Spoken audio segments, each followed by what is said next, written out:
When 5 wives with suspicions of infidelity in their husbands gathered for the first time, one of the betrayed wives pulled out a tablet linked to her husband's messaging app. On it, exchanges between the cheating husbands were displayed.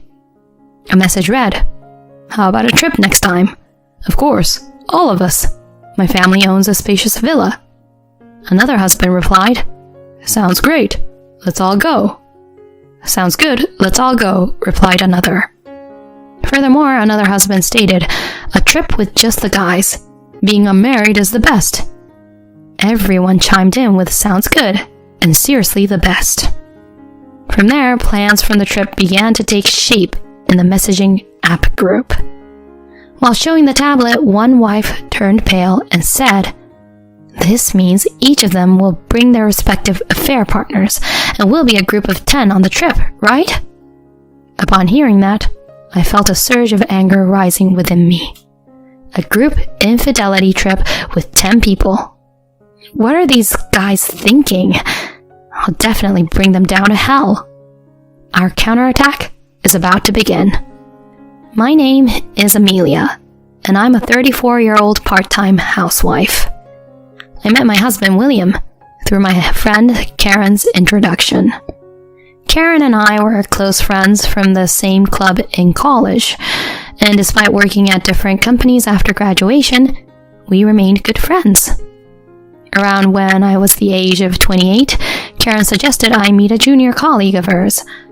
That's when I was introduced to William, 2 years younger than me.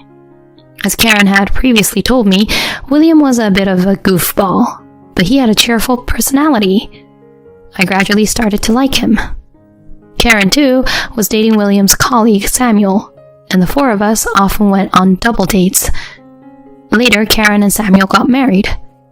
William and I were invited to Karen's weddings as best friends, and a year later, William proposed to me. When we were getting married, William told me, "Let's build a happy home together." Yeah, with you, William, that seems possible. "I want to make our wedding as fun as possible." Of course. We have to invite Karen and the other couples. At this time, I was indeed surrounded by happiness. However, after starting our life together, a dark cloud quickly loomed over our newlywed days. Despite both of us working, William did no household chores.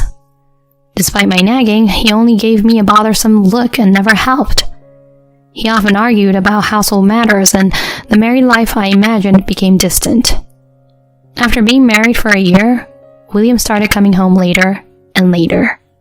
He even said he had to work on weekends and holidays, leading to a noticeable decrease in our couple conversations.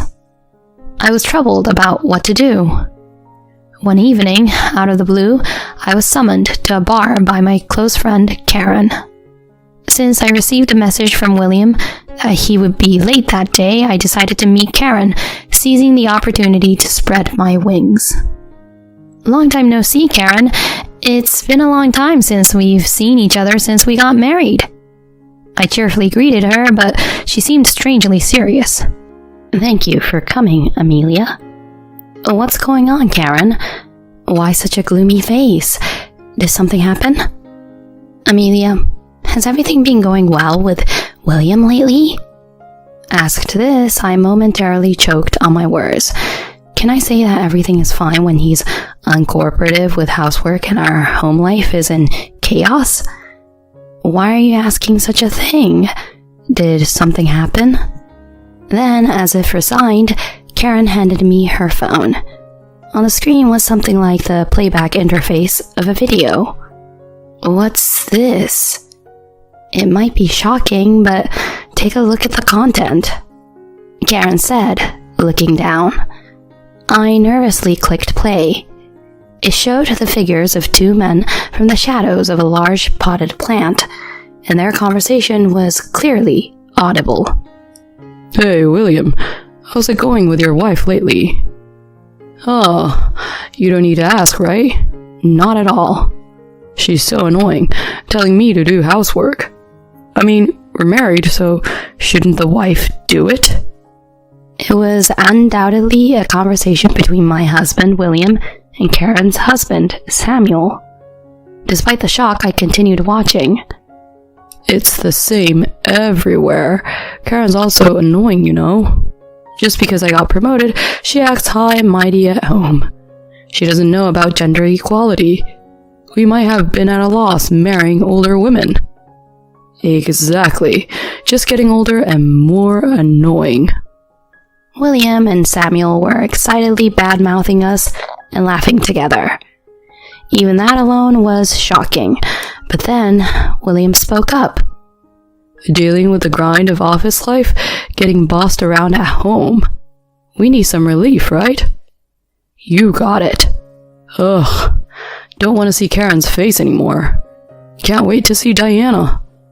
I'm grabbing a meal with Nola today. Not just food, huh? You really caught that receptionist, huh? That's where I shine. You've had your moments with Diana too, Mr. Sales Department's charmer. They share vulgar laughs. Nola? Diana? This conversation, is it what I think? The next moment, Samuel's words confirmed my unsettling suspicion. But no one would imagine we're having an office affair, huh? You got a wife at the office and you're still doing this. That's where the thrill is. Of course, we can't let it be discovered. My hands were trembling as I realized. An office affair? And both William and Samuel? Their conversation continued. By the way, did you know? Our juniors, Mark and Jeff, in the sales department are also hooked up with some girls. Seriously? All I know is that the receptionist is dating Bill. Bill too? Mark, Jeff, and Bill are all married, right? How much are they fooling around? Right. Let's go for drinks with Mark, Jeff, Bill, and us. We'll call it the Cheating Husbands Club. Sounds good. I'll invite them next week. The video ended there. I stared in shock and looked at Karen. What does this mean? William, Samuel, and I are in different departments. So 3 days ago, a junior from my department went to the break room and overheard this conversation without them realizing. My junior, understandably upset, recorded a video and reported it to me. Karen said, with a tired expression, and I responded with a trembling voice. We need to confront them immediately. It's unbelievable, both of them having an affair. Wait, Amelia, calm down. Even if we confront them, the evidence is weak. It's also an internal issue, so we need more confirmation. Oh, I see. For now, I plan to inform the wives of Mark, Jeff, and Bill. If we do that, we might collaborate to gather evidence. Of Mark, Jeff, and Bill, Karen is acquainted with Mark's wife and has her contact information.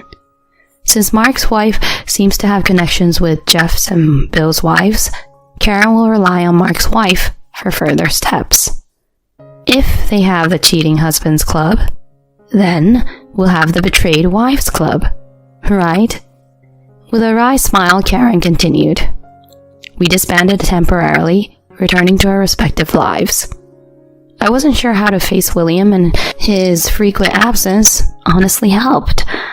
The following week, the Betrayed Wives Club came into existence. The wives of Mark, Jeff, and Bill, watching the video, were shocked. To add to it, Mark's and Bill's wives were pregnant.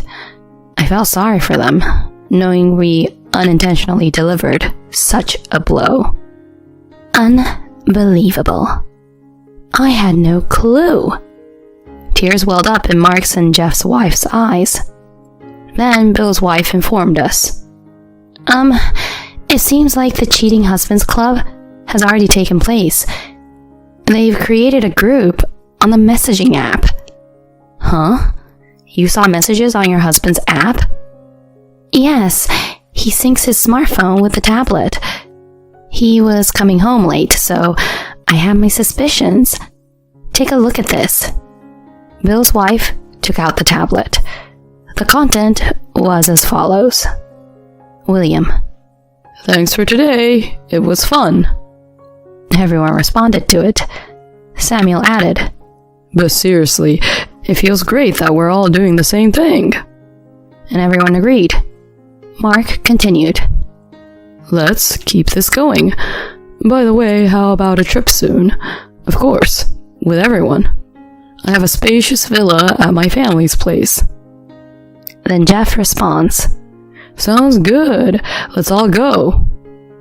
Bill also said: It's a trip with 5 guys. It's great that I don't have a wife. Everyone said: I love it. Great. And so on. From there, travel plans began to be made on that messaging app. Showing the tablet, Bill's wife, with a pale face, says: Around the conversation, I had assumed they were going with just the guys. So, when they say everyone, does that mean each of them is bringing their affair partner, making it a total of 10 people on this trip? Then Mark's wife puts in a few words. Indeed, my husband's family is wealthy and they own a villa near the sea. This trip is undoubtedly happening. I could feel the anger boiling up inside me. A group infidelity trip with 10 people. What on earth are they thinking? I'm going to make them suffer. No doubt about it. At that moment, Karen suddenly started laughing. Has she finally reached her mental limit? To ease our concerns, Karen shares her thoughts. Why not? Let's gather solid evidence during this trip. We'll keep them in the dark until the trip, and then settle the score. After that, we created a group for the cheated wives on a messaging app and decided to exchange information while collecting evidence individually until the day of the trip. I acted as if everything was normal at home, so William seemed oblivious to anything. After a while, William informed me. Hey, I'm going on a trip next break. What? With who? Where? Samuel and 3 of my juniors. One of my juniors has a vacation home. Oh, really? Sounds like a lot of fun. Yeah, it's a guys-only trip. Isn't it great? I smiled mischievously while observing my cheerful husband. And the day arrived. I took the wheel and the 5 of us traveled by rental car to our destination.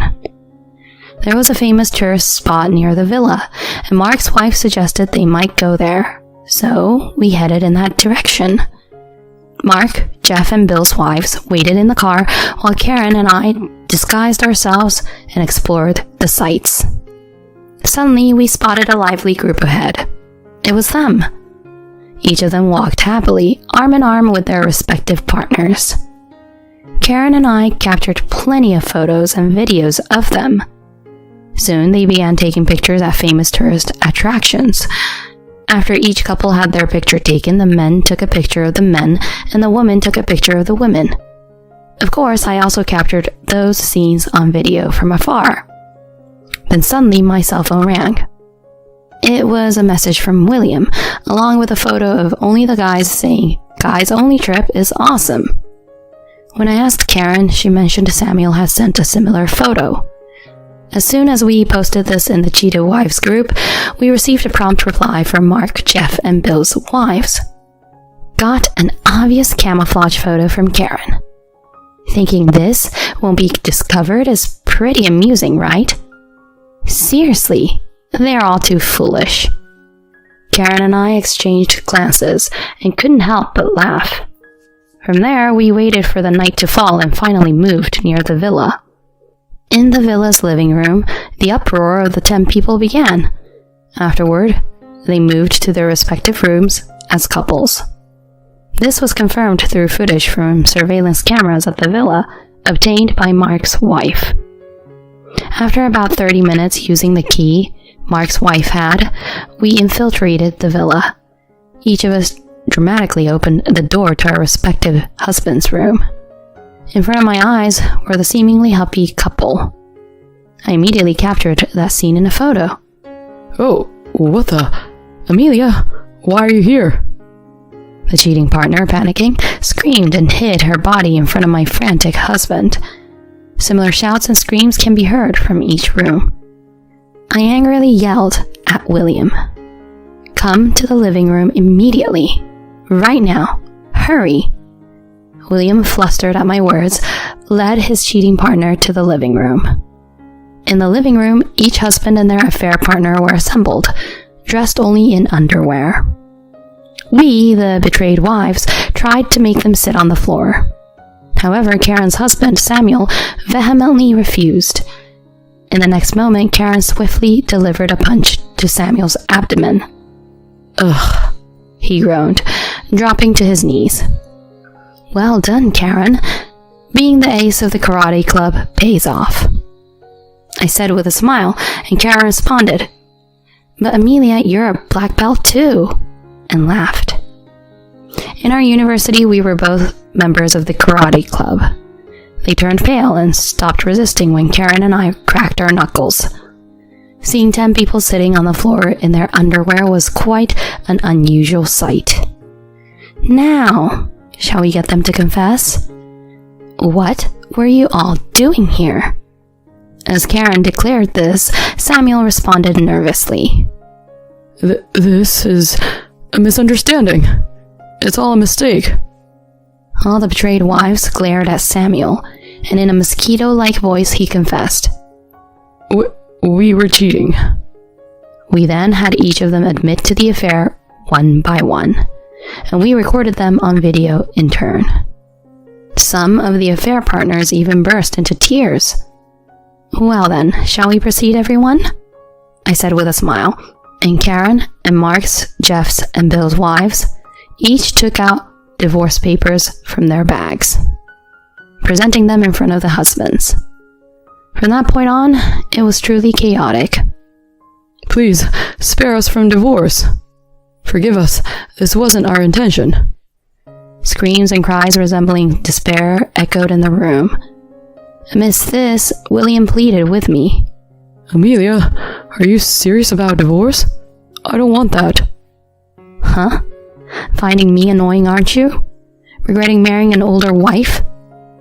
When I showed him the video I received from Karen, William froze. "Why even this?" "I know everything. I've had enough of you.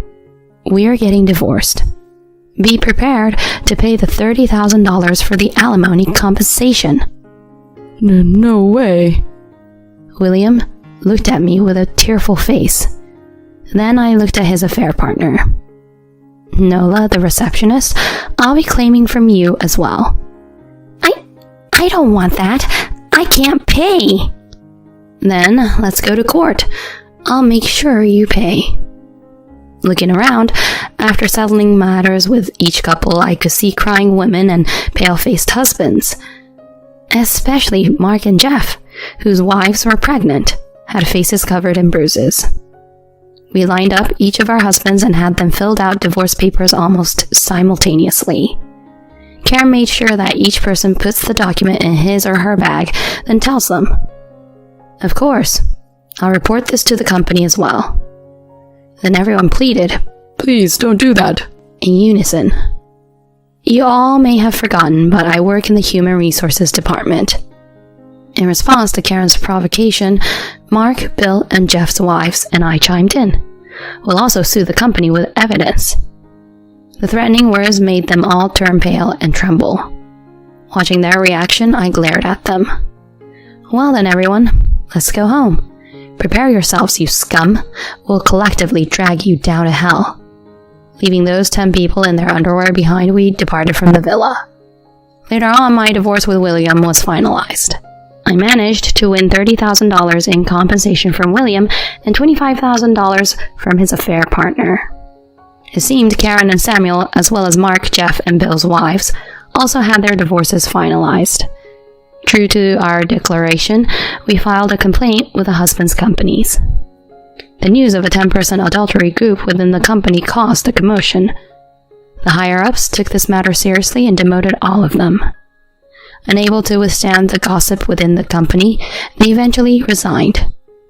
William depleted his savings, faced disapproval from both sets of parents, and now lives in a rundown apartment while desperately searching for a new job. Upon hearing this, I couldn't help but think, serves you right. As for the cheating husbands, they're probably experiencing their own version of hell right now. On the other hand, I used the compensation to move, starting a new life. I'm still in touch with Karen, Mark, Jeff, and Bill's wives, meeting for tea regularly. Mark's and Jeff's wives' babies were born safely. What happened back then has become a laughing matter among us. From now on, I would like to cherish what I have left and move on with my life cheerfully.